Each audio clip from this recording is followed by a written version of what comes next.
I used to think it was sweet how my wife volunteered to pet sit for friends in the neighborhood. We lived in a quiet cul-de-sac, the kind where everyone waves. Lawnmowers hum in harmony on Sundays, and Halloween decorations become an unspoken competition. So when Sandra, my wife, said she wanted to give back by watching people's dogs and cats while they were away, I figured, sure, why not? It was neighborly, wholesome. She loved animals. What was the harm? She started with short stays. A spaniel named Mocha, 2 streets over. Then a golden retriever named Lulu, who belonged to the Wilsons. She'd go over in the evenings, feed them, play fetch, sometimes stay late, if they were nervous. All normal enough. At first. But as time went on, things started to get slippery. Like how she'd forget to mention when she was scheduled to sit. I'd come home from work, early, sometimes, and the house would be empty. No text, no sticky note, no heads up, just gone. I'd call, and she'd answer like everything was fine. "Oh, I'm at Carla's with Bingo.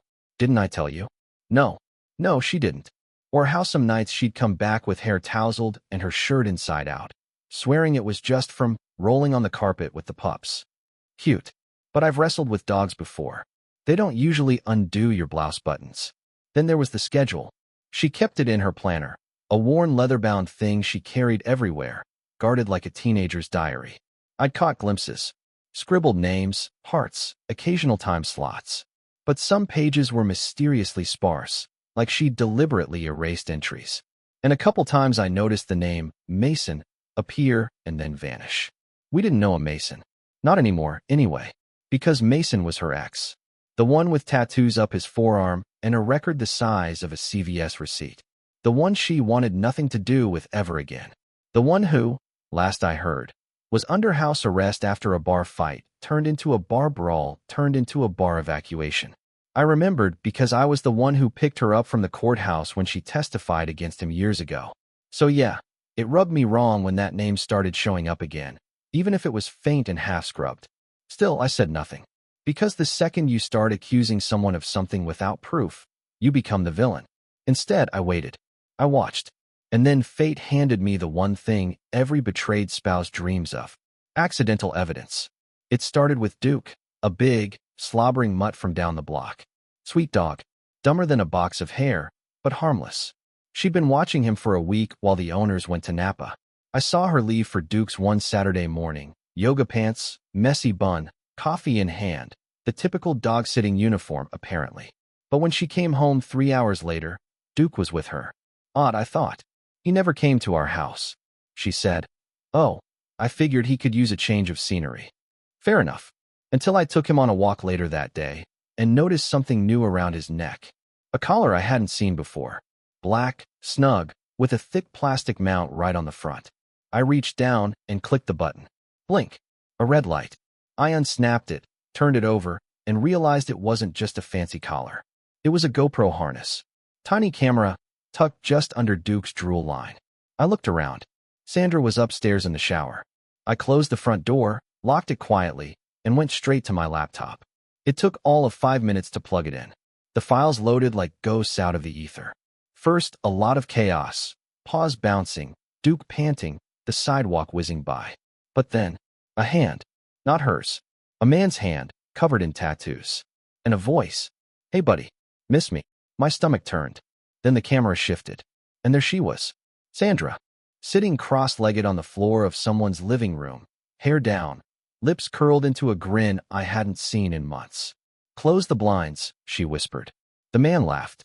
"Your mutt cam's still rolling, by the way." She shrugged.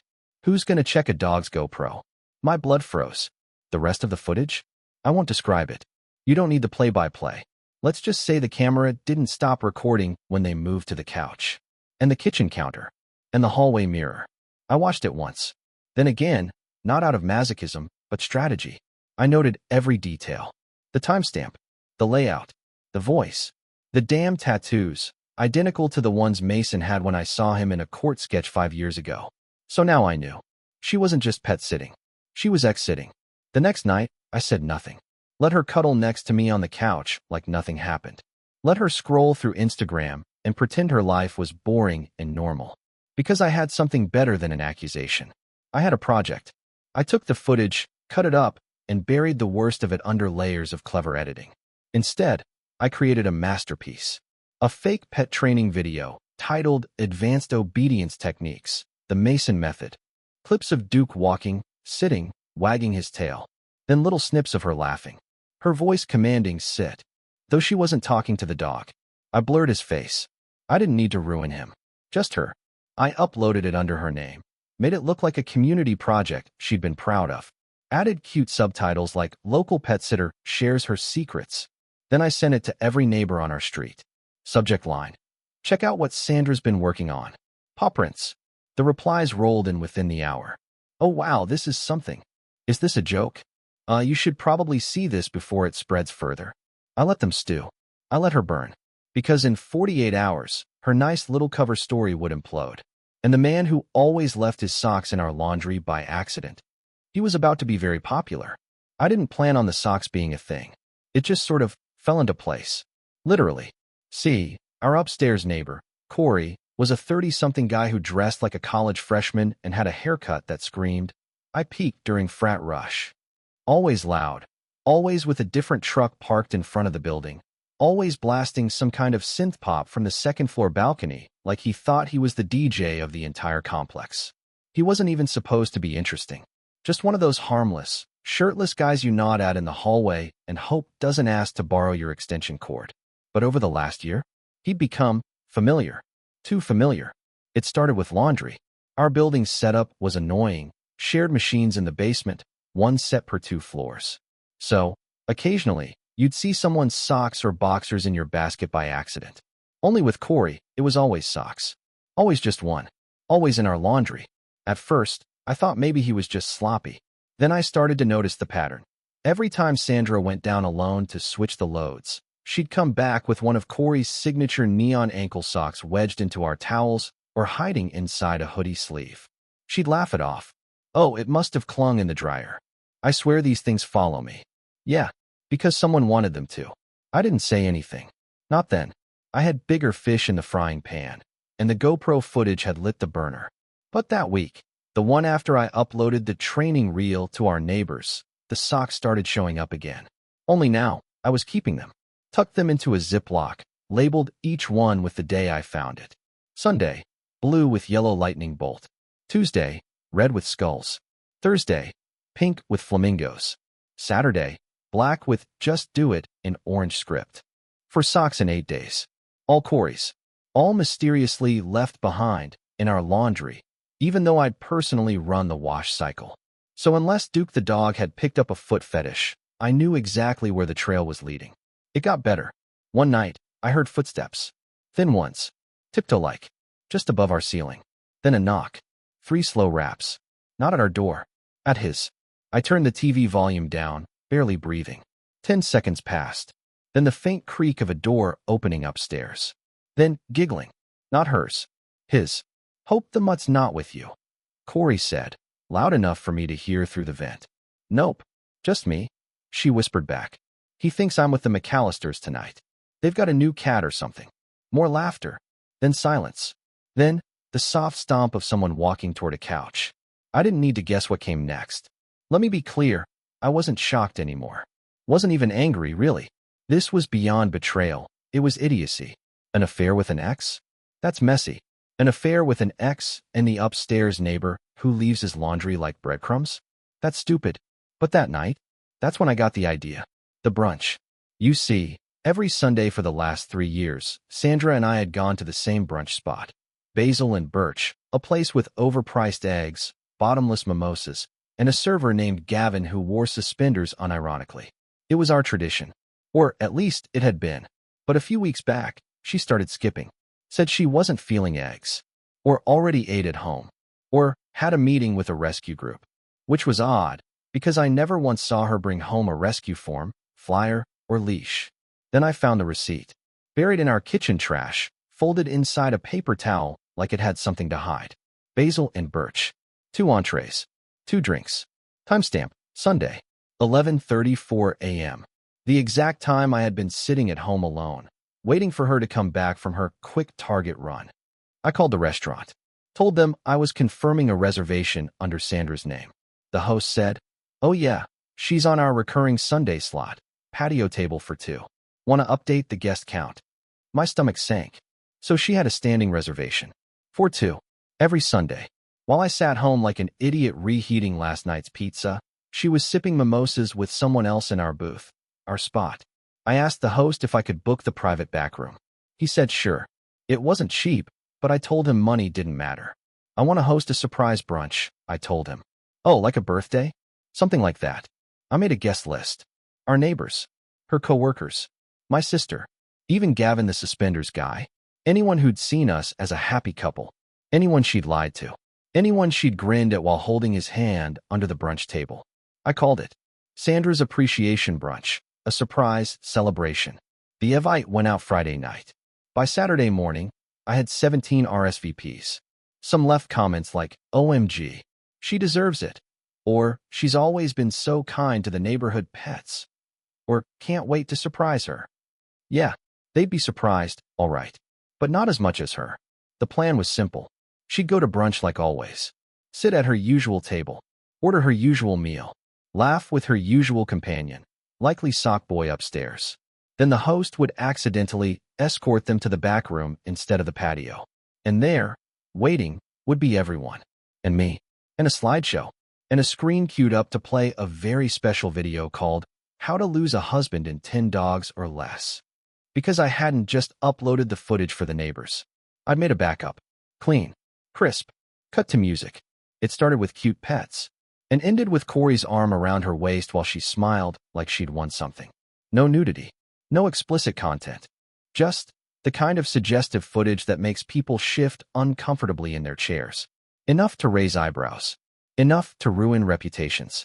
Enough to destroy whatever fantasy she thought she was living in. Sunday came. She left the house at 10:45 a.m., dressed in a soft blue dress I hadn't seen in months. Hair curled. Lipstick new. Perfume that smelled like oranges and cheap apologies.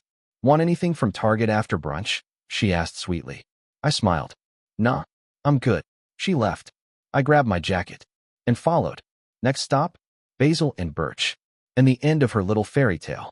The minute she walked through the glass doors of Basil and Birch, time slowed down.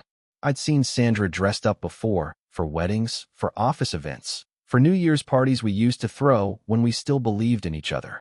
But this was different. There was a bounce in her step. Not the kind that said confident, but the kind that said, I'm about to get away with it again. She wore that blue dress like it was armor, the soft cotton kind. Something just casual enough to avoid suspicion, but just tight enough to make someone upstairs regret inviting her in through the front door. And behind her, Corey, Mr. Neon Sock himself, wearing a white button-up that barely hid the fact he'd clearly ironed it with a baseball cap. Hair tousled just enough to suggest a mirror hadn't been consulted. Grinning like he was the main character in someone's bad romance novel. They didn't even check in. Because they didn't have to. Remember? She had a standing reservation. Every Sunday. For two. Gavin, our old server, greeted them with the kind of polished charm that only a man with access to the plan could pull off. Ah, Sandra, he smiled. Lovely as ever. Your table's ready. We actually have a very special setup for you today. She blinked. Oh, on the patio? He shook his head. No, we moved you to the private room. Trust me, you'll love it. Surprise. Corey scratched the back of his head. Wait, is this like a birthday thing? Sandra hesitated. Her eyes darted toward the patio, toward their usual corner seat with its tiny herb garden and overpriced water pitchers. Her mouth opened like she might protest. But her ego? That walked her right in. Because in her head, this was validation. Maybe someone had arranged something special. Maybe even Corey had cooked up a secret celebration to show her he was more than a fling. They followed Gavin, step by step, into the back hallway, past the kitchen door, into the room where everything waited. And there, under the soft clinking of brunch cutlery and clattering mimosas, the trap was sprung. The room was decorated like a Pinterest board had exploded. Streamers, balloons, a sign that read, Party Popper, Sandra, thank you for everything you do, Party Popper. Everyone stood, glasses in hand, smiles plastered. The music stopped, and in the vacuum of silence, she froze. Corey blinked at the crowd, visibly confused. Then he saw me, standing at the far end of the room, next to the screen. holding the clicker, wearing the exact same expression I had the night I found her in the GoPro footage. Calm, quiet, clinical. Sandra, I said with a nod. Glad you made it. And you brought a +1. Perfect. Her mouth opened, then closed, then opened again. Wow, what is this? She stammered. I gestured to the crowd. Just brunch. With friends. With your friends. With neighbors. People who trust you. People who think you're watching their pets, not stealing their laundry. A few heads turned. Whispers. She looked around, visibly panicking now. This isn't funny. This is insane. Corey tried to step forward. Dude, what the hell is this? I raised the remote and clicked. The screen behind me lit up. The first frame, Duke the dog, wagging his tail, running across a backyard. Us echoed across the room. Then came the next clip. The second tent. The one I found in our garage. The one she swore was borrowed from work for a fundraiser. Then her voice, off camera. He thinks I'm out with the rescue group. He's clueless. Then Corey's voice, chuckling. Good. I hate sneaking around. Then them, in full HD, laughing together, side by side on a blanket. Her hand on his knee. I didn't need to play the rest. By the time I paused it, the entire room was silent. You could hear the fizz of the last mimosa dying in someone's glass. Sandra's face drained of color. Corey turned beet red. This is sick, she hissed. You set me up. No, Sandra, I said. You did. I just RSVP'd. She looked around, hunting for sympathy. But the neighbors were now wide-eyed. Her co-workers were inching back. Even Gavin, still holding a carafe of orange juice, looked like he'd rather sink through the floor. I can explain, she tried. But I cut her off. No, you can't. And I don't need you to. I stepped forward, handed her a manila envelope. Inside, divorce papers. Already signed. With footage timestamps and receipts stapled to the back. And a second copy? Sent to the building's landlord that morning, along with my request to sublease the apartment. Guess who was moving in 2 floors up? Not her. Corey put his arm around her instinctively, as if that would make it better. As if she could fall back on some bad rom-com where the new guy saves the day. I smiled. I wouldn't do that if I were you, I said. Why? He scoffed. I leaned in. Because I made a copy of your footage too. The one where you're holding your ankle monitor next to her face, like a trophy. His jaw dropped. You said, Sandra began. Oh, he didn't say anything. I cut in. But Duke's collar did. That got some laughs. Nervous ones. Awkward ones. But they filled the air just the same. She spun on her heel and bolted, nearly knocking over the mimosa fountain. Corey followed her, a cocktail napkin still stuck to his shoe. I turned back to the room, lifted my mimosa. To Sandra, I said. The room hesitated. Then, like good brunch guests, they raised their glasses too. To Sandra. And that was it. The brunch continued. The playlist returned. The bacon sizzled. And I smiled for the first time in months. Because sometimes, the best revenge isn't loud. It's served on a Sunday. With eggs Benedict and bottomless receipts. I didn't expect applause. But what I got was better. Silence. Not the kind that makes you nervous. The kind that makes you feel heard. The kind that lingers after a story lands exactly where it was meant to. Not a single person in that restaurant room looked at me with pity. Not one of them asked me, "Are you okay?" Like I was some sitcom side character bouncing back from a bad breakup. Instead, they moved on. Like I had. And that was the real win. The brunch crowd slowly thinned out. Mimosas drained. Plates cleared. One by one, mutuals came up and patted my shoulder, gave me that little half nod of silent approval that says, you did the right thing. Even Janice from 2 doors down, the same woman who once told me I should buy Sandra flowers more often, pulled me into a hug and whispered, that woman doesn't deserve your dog, let alone your time. I liked Janice a little more after that. By the time I stepped outside into the sun, the cool spring air hit different. Brighter, lighter, like I'd been breathing through a filter for months and finally yanked it off. The screen door behind me creaked open. It was Gavin, the server who played his role a little too perfectly. He handed me my coat, then nodded toward the empty patio. Dude, he said, laughing under his breath. That was legendary. Appreciate it, I said, slipping my arms into the sleeves. He hesitated, then asked the question I'd been waiting for. Was it real? Like that video? Oh, it was real, I said. Too real. He shook his head. And the dude upstairs? Man, I always wondered why he tipped her better than me. I laughed, not because it was funny, but because it was finally over. Gavin paused, his expression shifting. Hey, just so you know, a couple weeks ago, I caught her asking one of the new hosts about the patio reservation history. She knew something was off. You sure she didn't see this coming? I looked him dead in the eye. She always thinks she's 2 steps ahead. That's how I knew I had her. He smirked, gave me a 2-finger salute, and disappeared back inside. Back at the apartment, the real work began. Cleaning out wasn't just about closets and cabinets. It was digital, too. I opened a folder on my desktop called Brunch Files, dragged it all to a flash drive, stuck it in the drawer with my passport and emergency cash. The drawer Sandra never found because it was tucked under the fake bottom panel I installed during lockdown. Then I wiped the laptop. Factory reset. Every trace of her login gone. Same for the shared Spotify account. Goodbye his and her playlists. I kept the dog photos though. Duke deserved better than to be deleted. The bedroom closet was easier than I thought. Most of her things were already packed. Turns out, she'd been slowly siphoning her life into boxes for weeks. Some women leave hair ties behind. Sandra left exit strategies. I carried them down to the curb. For boxes, labeled in her handwriting. Office, winter, skincare, miscellaneous. I added a 5th one. Labeled it lies and filled it with the spare keys, old love notes, her toothbrush, and the GoPro box. Petty? Maybe. Satisfying? Immeasurably. I texted her the address of the storage unit I rented for 1 month. Left the key on the counter with a note that simply read, "Clock's ticking." That night, I did something I hadn't done in months.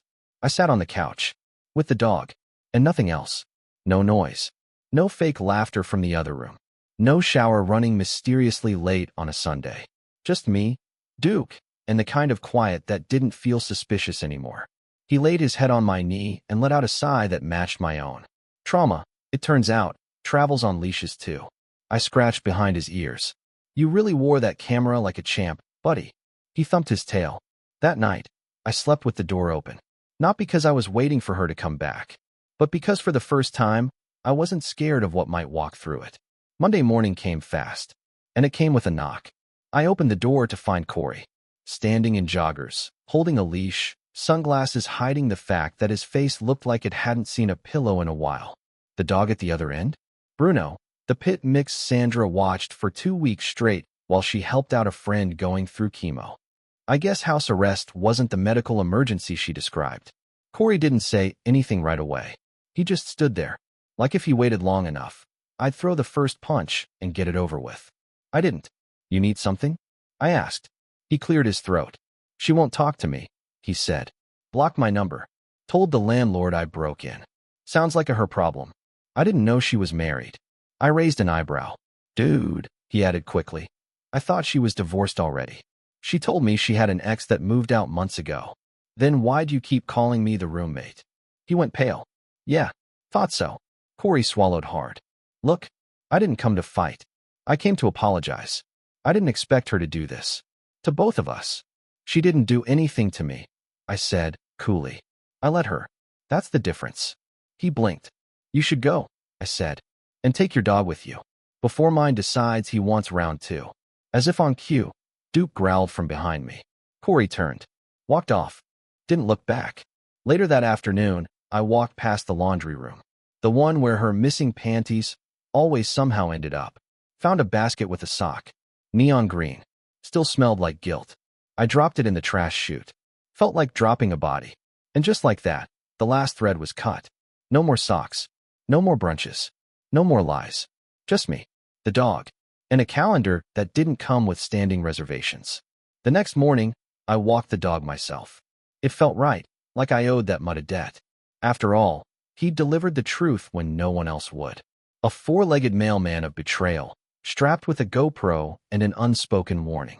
He pranced down the sidewalk like nothing happened, tail high, tongue lolling, blissfully unaware that he'd just shattered my marriage in 1080p. Back home, I made coffee, burnt the toast on purpose, let the smoke waft just enough to wake her. She walked into the kitchen wrapped in that oversized t-shirt she always wore on pet-sitting mornings. She mumbled, rubbing her eyes. Something's burning. Just the toast, I said, without looking up. You sleep okay? She nodded, yawning. Yeah. You. Like a baby. It was a lie, of course. I didn't sleep at all. I spent most of the night trimming clips, syncing audio, and adding subtle background music, light, chirpy stuff, the kind you'd find on any tutorial or pet training reel. It was all coming together. She made herself a bowl of cereal. I could see the faintest bruise on her collarbone.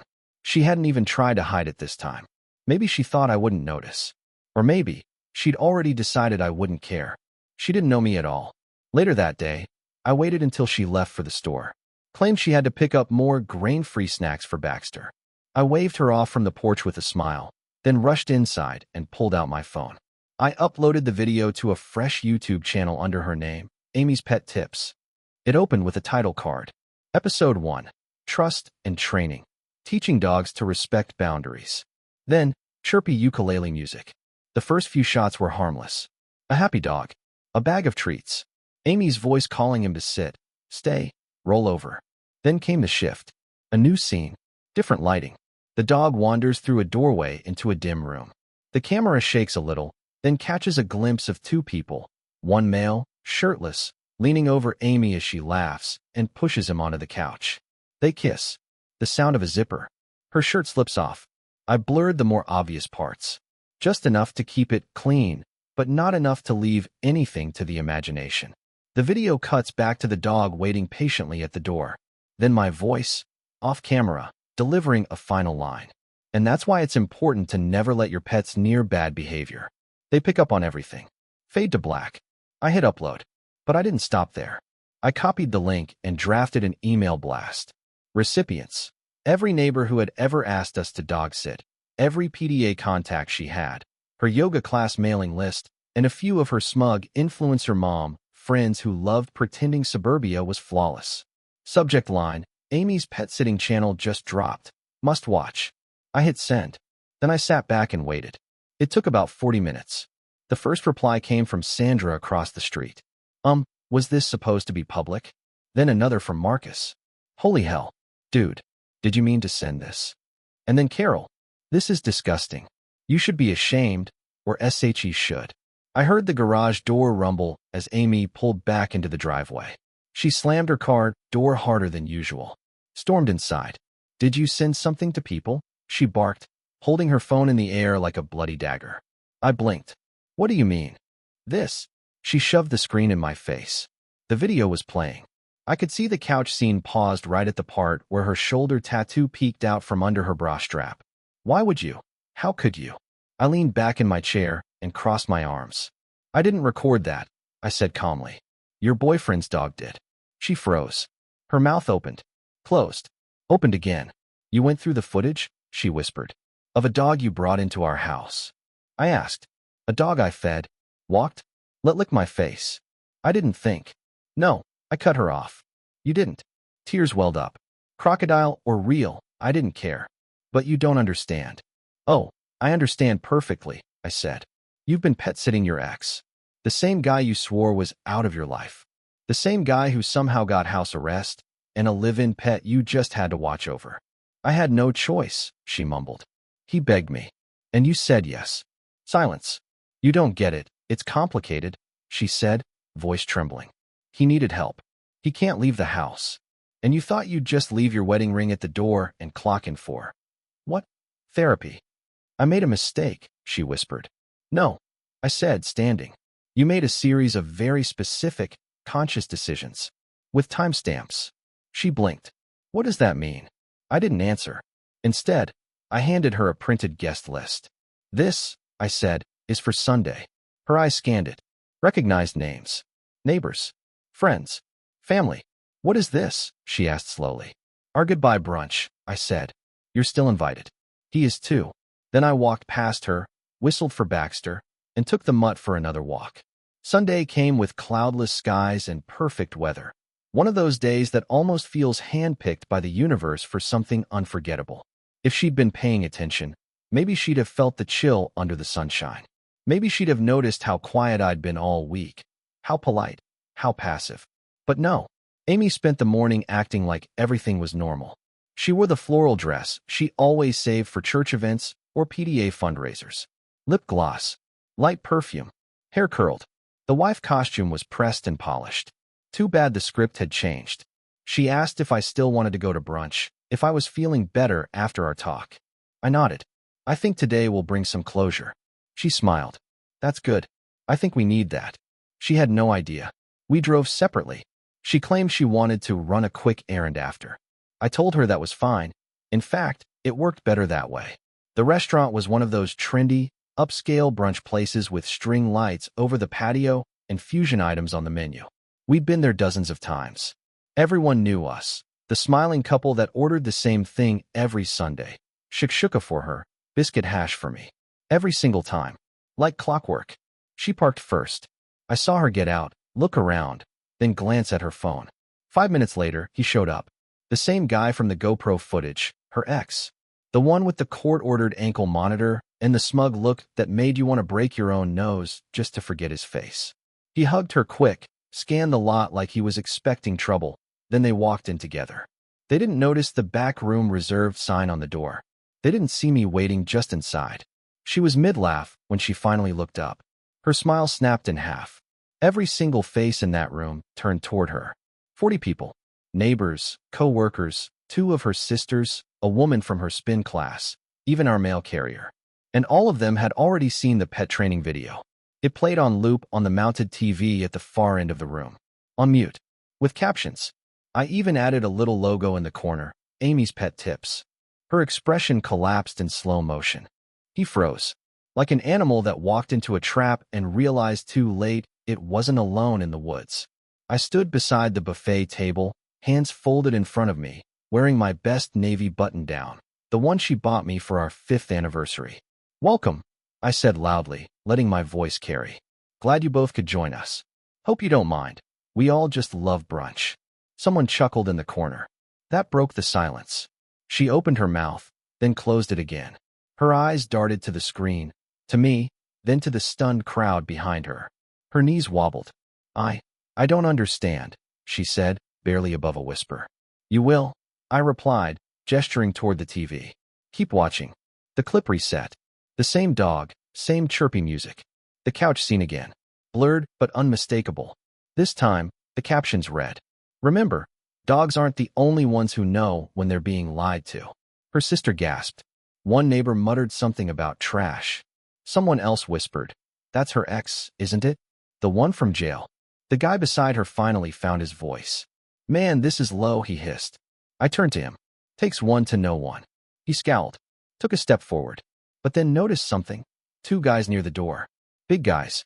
One in a black hoodie, the other wearing a baseball cap. Friends of mine from the gym. They didn't say anything. Just stood still. Waiting. He stopped mid-step. Smart choice. Amy turned to him. You said this would be private. You said. He backed away. I didn't know about the damn collar, Amy. You're the one who brought that dog in my house. You're the one who left your phone unlocked. So now it was her fault. I watched her realize it in real time. The man she risked everything for, marriage, friendships, reputation, was now throwing her to the wolves the second the leash slipped. She was shaking. Please, she whispered to me. We can talk. We can fix this. I didn't answer. Just pulled a red envelope from my coat pocket and held it out. She didn't take it. So I set it gently on the table beside the mimosa bar. Her name written in thick, black ink. I turned to the crowd. I'd like to thank everyone for coming today, I said. It means a lot. Sometimes, a little truth is the best way to start the next chapter. And speaking of truth, I looked at Amy again. She was frozen. That envelope contains our divorce papers. Signed. Notarized. Dated last Tuesday. She blinked. Mouth trembling. And don't worry, I added. I won't be uploading anything else. I'm not cruel. This was about truth. And closure. I looked her in the eyes. You gave your loyalty to a man who couldn't even walk his own dog. I gave mine to a dog who never asked for anything but love and food. Guess who turned out to be more loyal? Silence. I'll be moving out this week. You can stay with your friend, but maybe warn him next time if the dog's wearing a camera. With that, I turned and walked out. The brunch crowd parted like the Red Sea. No one tried to stop me. A few nodded. One patted my back. Another handed me a paper bag, biscuits to go. Outside, the sun was still shining. But I swear, it felt warmer on my side of the street. 3 weeks had passed since the brunch ambush. The video had done its rounds, mostly in private circles. I never uploaded it publicly, never named names beyond Amy's. But in a neighborhood like ours, discretion was like smoke. It faded fast, leaving behind the acrid scent of whatever burned it. Amy didn't return to the house. She tried once, the day after. I'd already changed the locks. She pounded on the door, shouted through the mail slot, pleaded over text, claimed I humiliated her unfairly, said she wasn't thinking straight, that it was a stupid, isolated mistake. I didn't answer. She eventually left. I watched from the upstairs window as she drove off in the same car we picked out together 3 years ago. The same one I let her keep. Partly out of courtesy, mostly because I didn't want anything she'd touched for that long. Her ex? Radio silence. Word around the block was he'd been picked up again. Violated parole. Something about a malicious electronics incident involving private footage and local authorities. Guess the ankle monitor couldn't track shame. Me? I was still here. Same street. Same porch. Same dog, Scout, the golden retriever from the GoPro footage. His original owners had called me the week after the video dropped. We're not comfortable with him going back to her, the husband had said bluntly. I didn't blame them, so I made a choice. I kept Scout, made it official, paperwork and all. Every morning, we walked the neighborhood, his leash slack, his gait proud. People stopped to say hi. A few neighbors who used to wave at both of us now only waved at me. Amy's social capital had plummeted. Even the local dog park rescinded her volunteer badge. Sometimes karma doesn't roar. It walks beside you wagging its tail. But I wasn't finished yet. I had one last thing to do. A Sunday like any other. It was Sunday morning. The same time she used to fake pet visits. The same slot we once spent sipping espresso and trading crosswords. I was up early. Scout sat by the front door, tail thumping softly. You ready? I asked him. He tilted his head. I clicked on his collar, not the GoPro one, just the regular kind.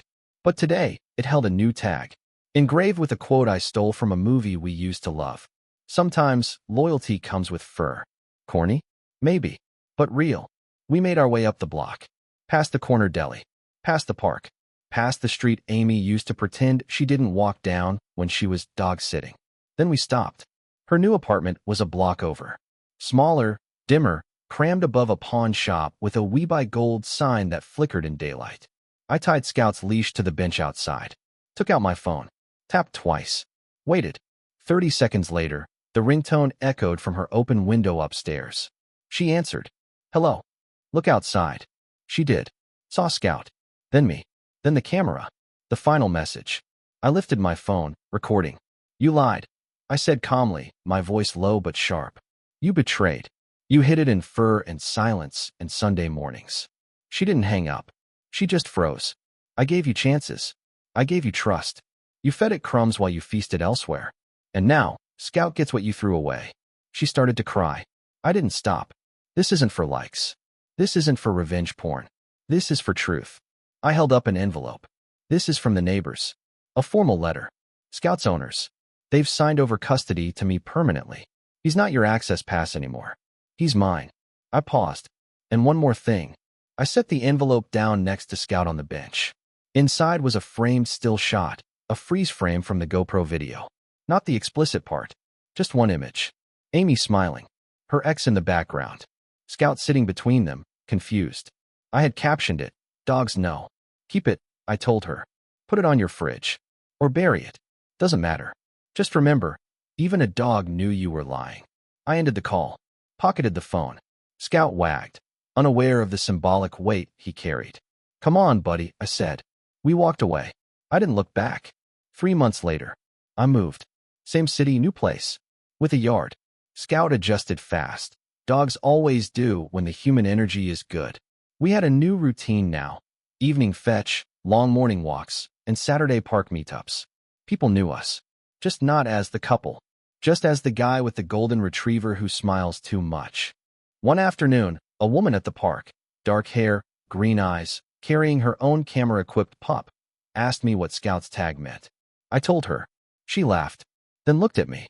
Want to grab coffee sometime? Sure, I said. Not because I was ready, but because I wasn't bitter anymore.